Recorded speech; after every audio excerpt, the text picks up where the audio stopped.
Welcome to the Growing in Love for Life podcast, where it's all about saving and strengthening your marriage and creating the relationship you really deserve and want to have. And now, from growinginloveforlife.com, relationship and marriage coach and best-selling author, your host, Liam Naden.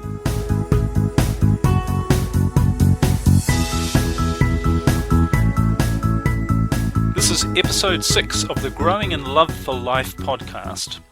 Hi everyone, it's Liam Naden here. Welcome to this episode. I'm delighted you can be here. And in this episode we're going to talk about something that I think is really critical to being able to succeed or not with your marriage. And that is to ask yourself the question, how do you know if your marriage is the right one for you? I mean, how do you really know that? In other words, should you be there or not? In other words, can I be happy in this marriage? Are we going to be able to sort out our problems? And do I still love my husband and my wife? So it all comes down to this thing of knowing if you're actually in the right marriage or not. And it's vitally important that you know this, whether it's the right one for you or not, because if it's not, then it doesn't matter what you do. You're probably not ever going to be able to fix all your problems anyway. And so you're always going to have problems, and you're going to have a life of regret as well. So the purpose of this podcast, I really want to help you to remove the confusion about knowing whether you're actually in the right marriage or not. And hopefully by the end of this, you will have a much clearer idea of whether you are in the right marriage or not.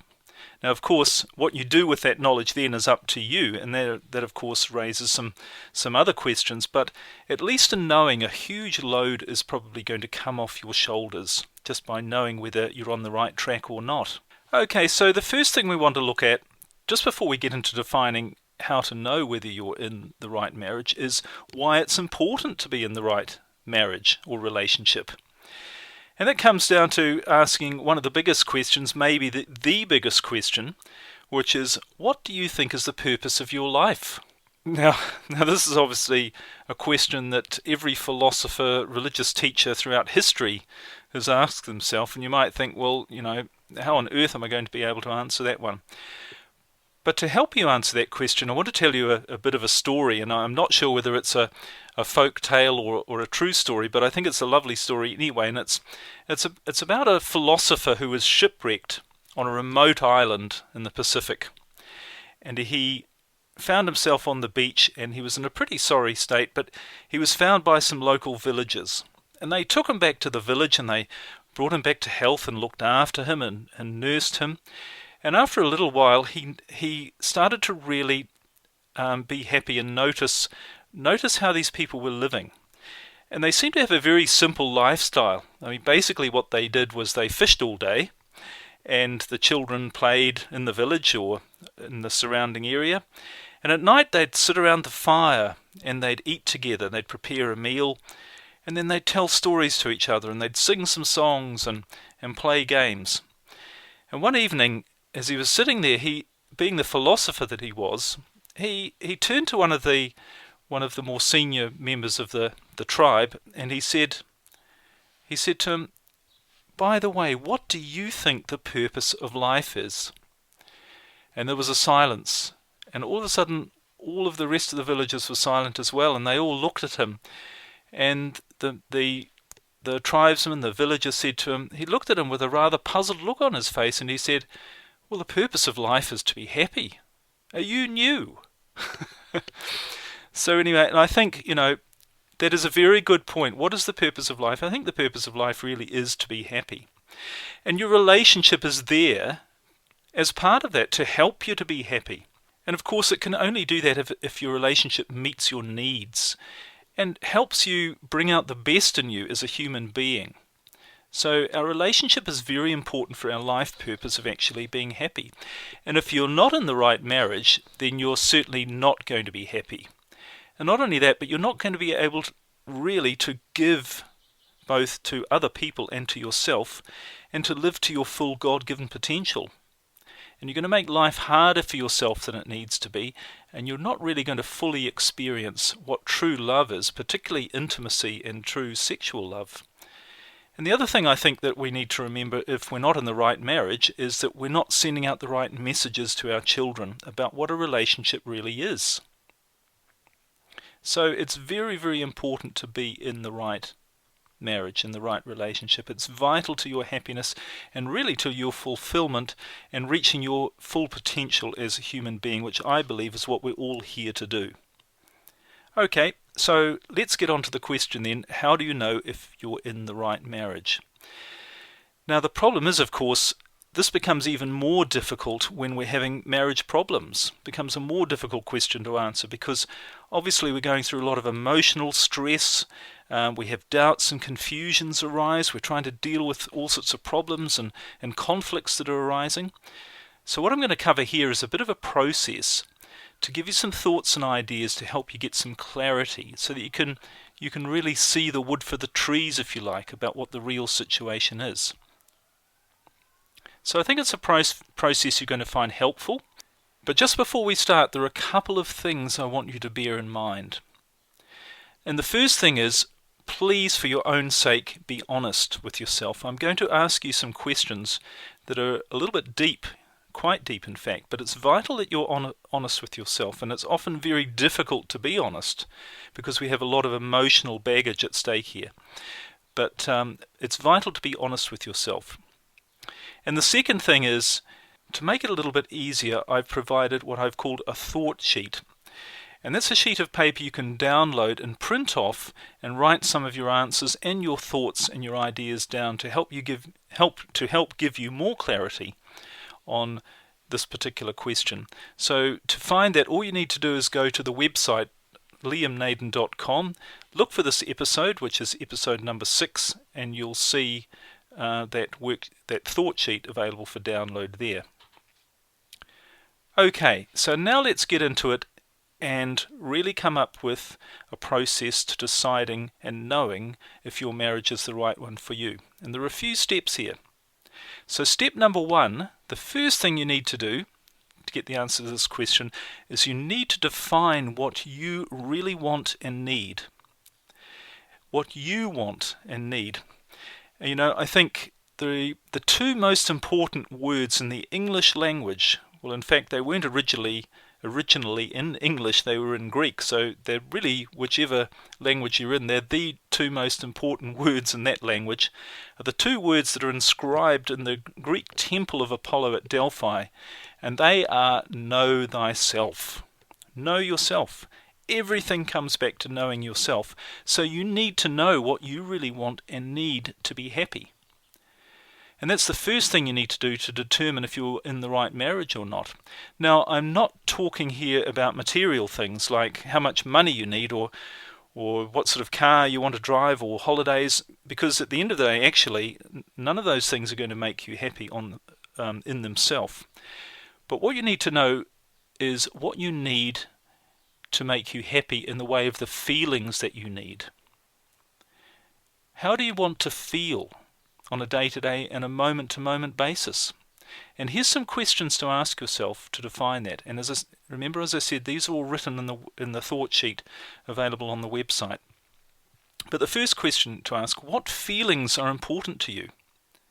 You know, everybody has different sorts of feelings that are important to them, but what are the most important feelings to you? And here are some examples. There's happiness, peace, security, freedom, adventure, love, intimacy, passion. So think of some of the feelings that you really want to have in your life. I've given you a few examples there, and there are a few more in the worksheet as well. And really identify what is the most important for you.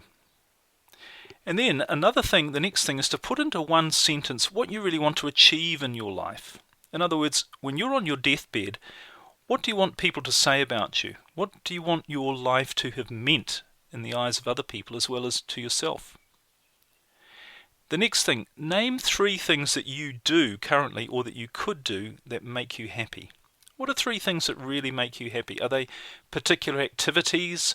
Are they things that you're involved in? What are and think about not only what makes you happy, but the feelings they give you as well. Are they funny situations? Are they dangerous situations? Are they where you're learning new things? Or are they peaceful situations where you're just feeling very calm and relaxed and safe? Those are all things to make a note of. And the last question in this section, what's your ideal lifestyle? How would you, in your ideal world, just close your eyes and picture it, how would you want to live? This can be very different depending on the sort of person that you are. I mean, would you rather live peacefully in the countryside on a bit of land with a few animals and having a very simple lifestyle? Or would you want to sail around the world? Or travel around the world on an adventure? Would you want to go to Africa as a missionary? Would you want to run your own business? Would you really like to run a home and just look after your children? All of those things are quite different. So it's important for you to define what your ideal lifestyle is for you. And I think if you answer all those questions, you're going to see very clearly what it is that you want in your life and the feelings that you need to have for you to be happy. So that's the first step.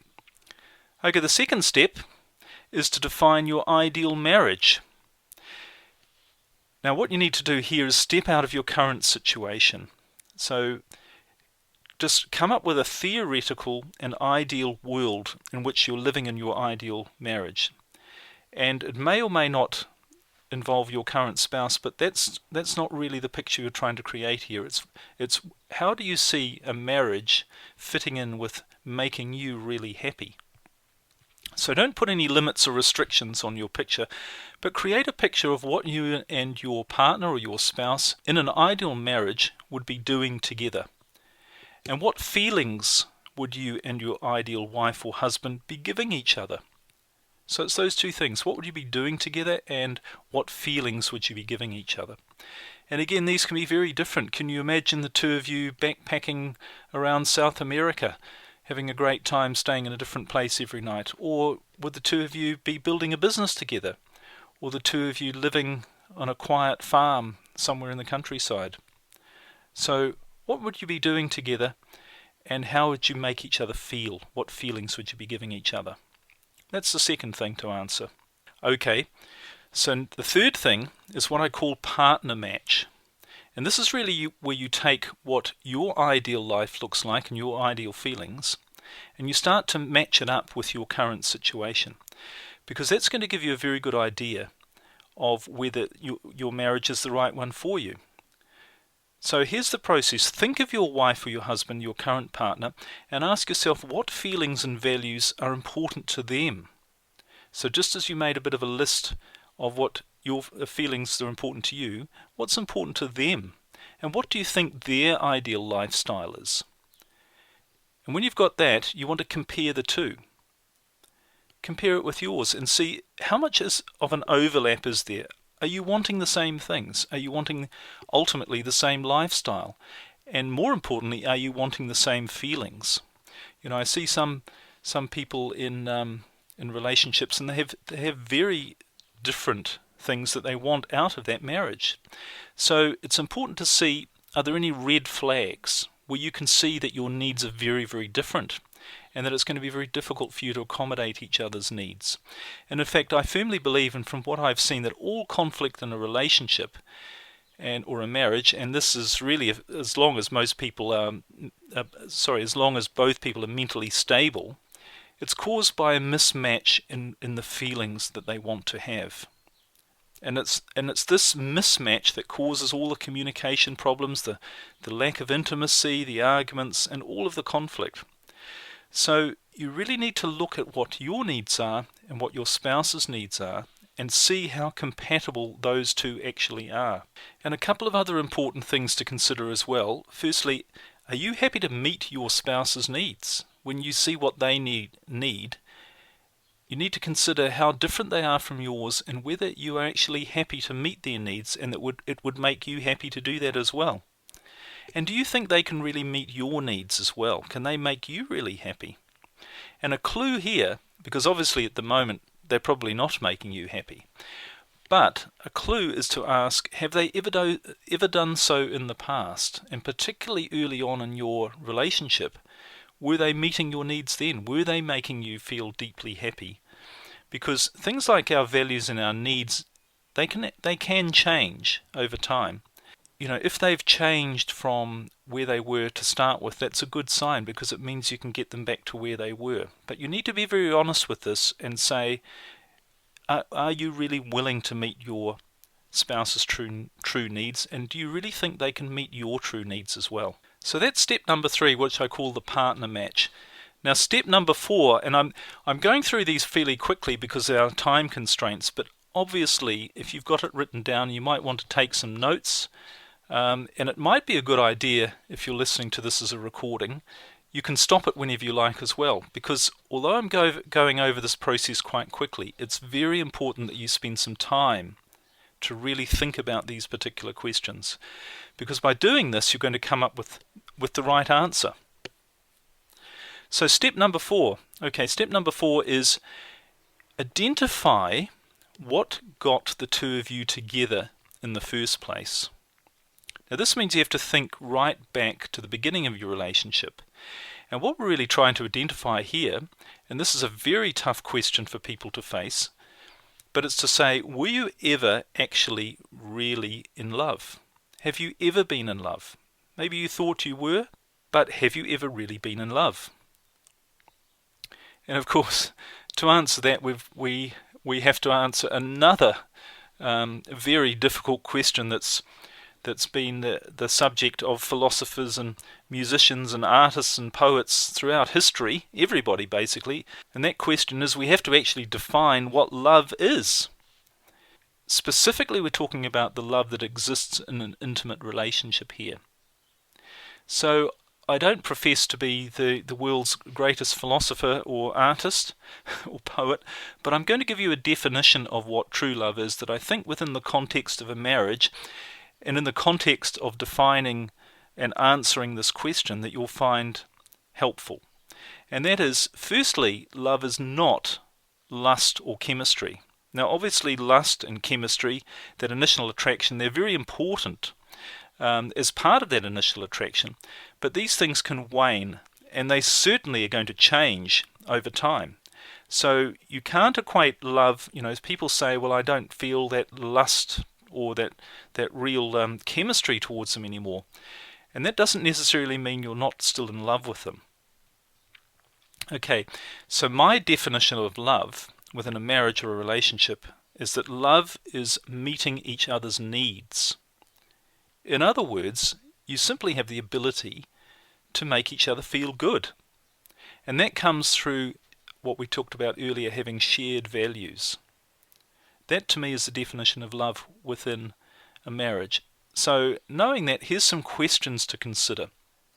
Firstly, I want you to write down, and if you haven't got a paper handy or you don't really want to write it down, or if you're maybe driving and listening to this, just go through in your head and describe and create the story of the time from when you first met your husband or your wife until the time you actually got married. And just go through and create a bit of a story there and recount all of the events.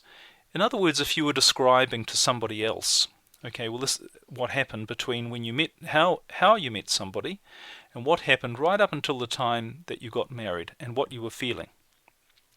Because the question we really want to answer here is, why did you get married in the first place? Okay, so just create a bit of a story in your mind or either on paper of from when you started, everything that happened and everything you felt and thought that you can remember from the time you first met until you got married. Second question, were your highest values, the things, the feelings that are most important to you, were they the same as your spouse's early on in your relationship? In other words, do you think you were both looking for the same feelings from the relationship? In other words, maybe were you both looking for adventure?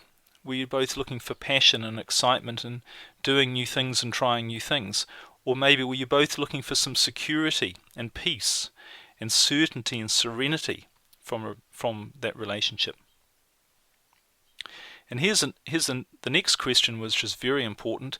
When you first decided to get married, and then when you got married, did you have any doubts, fears, or uneasy feelings? And if so, what were those thoughts? Were you having feelings like, I shouldn't be doing this, or it doesn't feel right, or I'm really not sure about this? It's very important to be honest with yourself here, but And it's not uncommon for people to have these feelings, but you've got to identify if these were indeed part of your decision when you first got married. So in a nutshell, what you're trying to identify here, and this is the next thing to write down, is what was the number one reason why you got married? So if someone said to you, okay, just tell me the number one reason why you got married and be totally honest, what would that be? So write that down as well. So that's step number 4, and that's really all about the beginnings of your relationship and why you got together, and that's going to give you another piece in the puzzle as well. Okay, the next step, we've got 2 to go. The next one is to identify your true feelings for your spouse right now. You know, there's a lot of hurt, a lot of pain going on in a troubled relationship, and that can cloud what our true feelings actually are. There are 2 things to do here. The first thing is to list all of the things you actually like about your spouse's personality.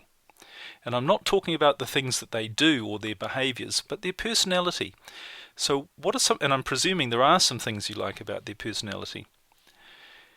And they may be things that were part of the initial attraction between the 2 of you, that things that you really liked as well. So identify all of the things that you like about your partner's personality. And the second thing is the opposite, and that is to create a list of all of the things about their personality that you would like to change. And I hope this list isn't too much longer than the first one. Okay, so create a list of all of the things about their personality that you would like to change. And there's 2 things to do here. Once you've written that list, look at each thing and say, how important is it to me that they change this? So look at the thing that you don't like about their personality and say, how important is it to me that they change this? And rate it on a scale of 1 to 10, 1 being, well, it really doesn't matter if they change that aspect of their personality or not. Or 10, it's absolutely vital for me that they change that aspect of their personality for me to keep my sanity. So that's the first thing. And the second thing you want to do is look at each of the things you wrote that you would like to change about their personality and ask, how difficult do you think it would be for them to change? So if there's something you don't like in their personality and you would desperately like them to change it, how difficult do you think it would be for them actually to change it? And again, you can rate that from 1 being really, it would be very easy for them to change it, or 10, you think it would probably be very, very difficult, if not impossible, for them to change it. So those 2 questions, they're just a simple process to get to the really underneath and seeing how you really feel about your spouse. And it's also a bit of a reality check on how compatible you are as well, which is of course what all this is. So here's the last step, and this is a bit of a wake-up call for many people, and I want you to think carefully about this. But the last step is to identify why you're actually in your marriage. Why are you here right now? Why are you still in that marriage? And there's obviously going to be 2 sorts of reasons. Some are going to be positive and others are going to be negative. So what are the positive reasons why you're in your marriage? And hopefully there will be some. But, try and identify those. Think about the reasons, the good reasons why you want to hold on to your marriage, why you want it to work. Is it because you remember the good times with your spouse? You want to relive the good times. You can recognize the good qualities that they have. There are things about them that you really love that make you... Here's a good thing. Think about your spouse and think about the things that you love about them. And see if you don't have a little internal smile. And even feel a little bit of a surge or a flutter in your heart when you think about them and some of the good times you've had and the good things you've done together and the good things about their personality and the good things about them. So identify some of the positive reasons why you're here. And the second thing you want to do is ask, are there any negative reasons why you're still here? And by negative reasons, I mean the reasons you're there which are based on fear. And many people, unfortunately, only stay in a marriage or in a relationship because of their fears. So I want you to really think, have you any fears that are holding you in your marriage? And they could be things like guilt. You'd feel guilty if you left. Maybe loss of face. You're worrying about what your family or your friends or your children even might think if you left. They could be financial reasons. You can't afford to leave. It would make things too difficult for you financially. It could be that you don't know where else to go, or you wouldn't know what to do. You wouldn't know how to move on with your life. It could be for the sake of your children. You might think, I don't want my children to be brought up in a broken home. So for the sake of the children, I'm staying. Or of course it could be cultural or religious reasons that may be against your culture or your religious beliefs to end your marriage. And the other one, and this is a big one I found too, is it could be a fear of actually being alone and not being loved. So write down and identify some of the reasons, or as many reasons as you can think of, as to why you're actually still there, why you're in your marriage, and come up with positive and so-called negative ones as well. Okay, well, we've gone over this pretty quickly because of the time constraint, as I said, but I really hope this has given you by now, I think you should have, if you've really thought about these questions and been honest, I think you'll have a pretty clear picture of whether or not your marriage is the right one for you, and whether it's truly possible for you to be happy where you are and that your core needs are going to be met in this marriage. Now, of course, knowing is one thing, and what you do with the knowledge is another, but I hope at least this has given you some clarity and will allow you to move forward in the right direction. Now, obviously, also, I hope that you are in the right marriage, because if you are, then actually creating true happiness and fulfillment is not that difficult. You know, if you've got the right tools and information, you can do that. And that's really what my coaching program is all about, is showing people who really are in the right relationship, the right marriage. It would be tragic to end it, because they just need a bit of the right information and the right way to look at things, which is probably pretty different to what they've done already. It would be tragic to end that relationship without the right information. So that's what my coaching program's all about. But remember, whatever you decide, your happiness and your needs are the most important thing, and that is the purpose of being in a marriage or relationship. And if they're not being met, you shouldn't be there. That's my belief anyway. So I really hope you found this useful. If you want more information, I really encourage you to go to my website, growinginloveforlife.com, and download my free report, The 5 Keys to Saving Your Marriage Now, which are going to give you some very powerful tools straight away to turn things around. So thanks very much for joining me. As I say, I really hope this has helped you, and I look forward to sharing some more information to help you really save and strengthen your marriage next time. Bye for now.